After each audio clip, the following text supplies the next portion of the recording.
SPRM telah tahan 133 buaya ekonomi dana penjana. Kewujudan buaya ekonomi yang mengambil kesempatan membuat tuntutan palsu bagi memperoleh dana kerajaan mengakibatkan golongan yang selayaknya mendapat manfaat terpinggir sekaligus menjadikan ekonomi tidak mencapai perkembangan seperti yang dijangka.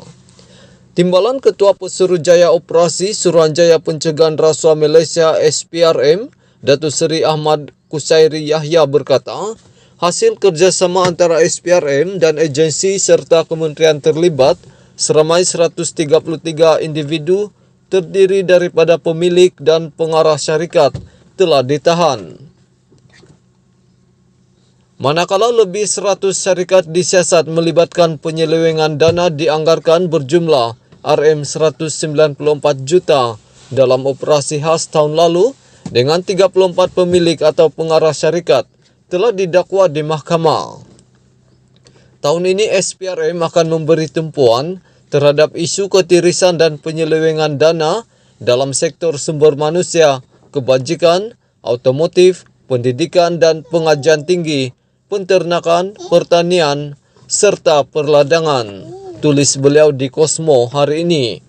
Jelas beliau nilai integriti dilihat semakin pudar dalam segelintir syarikat yang dipertanggungjawabkan untuk membantu kerajaan menerusi penyaluran dana atau bantuan kepada golongan yang memerlukan.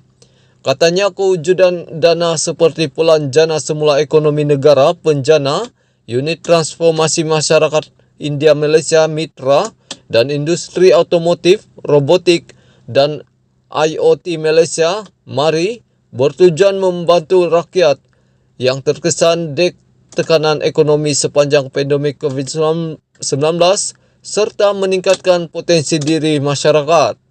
Bagaimanapun wujud golongan individu, syarikat dan pertubuhan yang mengambil kesempatan dengan membuat tuntutan palsu bagi memperoleh dana-dana untuk kekayaan sendiri. Inilah sikap buaya-buaya ekonomi di skala kecil dan sederhana. Nilai integriti semakin pudar dan tamak haloba menjadi buaya dan kesannya golongan pekerja dibuang, mahasiswa menganggur, peniaga-peniaga terpaksa menutup perniagaan jelasnya dalam kenyataan. Ujar beliau ketirisan dana berpunca daripada kelemahan dalam proses semakan terhadap ketulinan maklumat yang menyebabkan beberapa syarikat yang dimiliki orang sama membuat tuntutan. Isu darurat kecemasan digunakan sebagai alasan untuk tidak membuat due diligence terhadap pemohon.